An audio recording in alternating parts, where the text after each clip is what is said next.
Full report face सुमरोठुल ऐं आसपास जे ॻोठनि में तेज़ हवा ऐं बरसात घरनि जूं भितियूं छपरा झूपड़ियूं बिजलीअ जा पोल उॾारे तबाह करे छॾिया।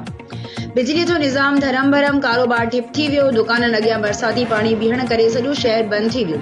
शहरी घरनि ताईं महदूद थी विया। शहरी मफ़लूज़ ज़िंदगी घाण ते मजबूर थी विया आहिनि। जॾहिं त बरसात जे पाणी वधण सबबि अनीस माइनर शाख खे घारो लॻी वियो, जंहिं सबबि पोखियल फसल ऐं ॻोठ बोलाकी सरकी पाणीअ जी लपेट में अची वियो आहे। केतिराई एकड़ बीठल फसल पाणी हेठि अचण सबबि आबादगारनि खे लखे रुपयनि जो नुक़सान।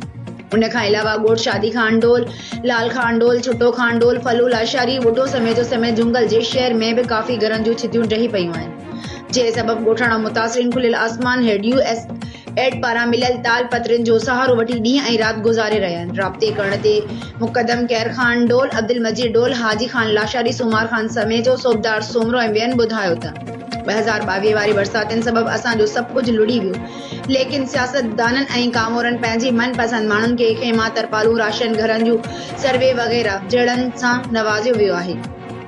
असांखे हिन महिल ताईं नज़र अंदाज़ कयो वियो आहे। हिन बरसात में बि असां ऐं ॿाड़ा खुलियल आसमान हेठि बुख बदहाली वारी ज़िंदगी घारे रहिया आहियूं। हिननि वज़ीर आला सिंध मीर एजाज़ खान जखराणी ऐं DC जेकंबाद ऐं वस वारनि खां मुतालबो कयो आहे त असां सां थियल नुक़सान जो अज़ालो करे तदारक कयो वञे।